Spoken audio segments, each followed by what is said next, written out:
Une voiture qui sort de la chaîne de production est complète, elle a toutes ses pièces. C'est vrai. Un bébé à la maternité aussi? Non, c'est faux. Il lui manque des pièces qui n'arriveront que par la suite, ce sont les bactéries. Elles sont très petites, très nombreuses. Il y en a 100 000 milliards dans notre corps. Elles sont vivantes et ne sont pas à proprement parler notre personne. Pourtant, elles vivent en nous et forment comme l'équivalent d'un organe supplémentaire, le microbiote. Bien réel, qui pèse le même poids que notre cerveau et qu'on appelle d'ailleurs souvent notre deuxième cerveau. Le microbiote se trouve ici, dans nos intestins, plutôt vers la fin, et assure quantité de fonctions vitales. Fonctions immunitaires, fonctions digestives, fonctions physiologiques. Nous vivons en symbiose avec cet étranger. 100 000 milliards de bactéries, dont 2/3 que nous ne connaissons pas aujourd'hui.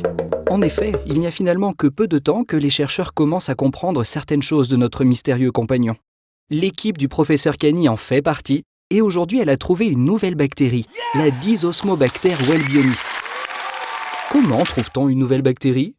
Eh bien, on va tout simplement collecter un échantillon au moment où il quitte l'intestin, donc oui, aux toilettes. Et pour cette recherche, c'est toute l'équipe qui a donné de sa personne. Dans un prélèvement, il y a énormément de bactéries. Si une bactérie était une carte et l'échantillon le jeu de cartes, il aurait cette hauteur. Donc il faut diviser, diviser, diviser, ou diluer pour au final arriver à une seule bactérie, une bactérie isolée, qu'on va alors cultiver pour en avoir le nombre de copies voulues. Et de cette bactérie, on va alors chercher à lire son génome. Oh oui. Si une bactérie était une voiture, le génome serait les papiers du véhicule dans la boîte à gants, l'information de la bactérie. C'est avec cet objet qui ressemble à un petit électroménager, un séquenceur, une machine qui révolutionne la science, qu'on va pouvoir très rapidement lire le code ADN.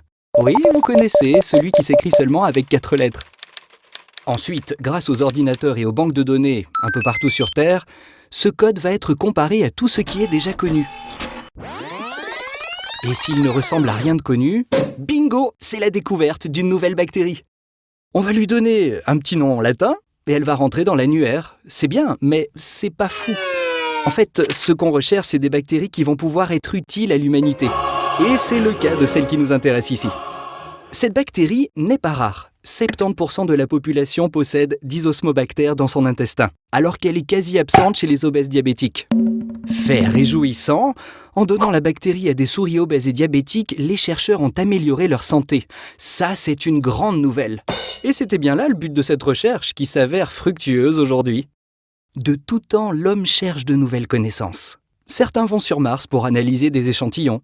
Mais parfois, c'est bien plus proche de nous, dans notre caca, que se trouvent des connaissances qui vont, on l'espère, pouvoir un jour aider l'humanité.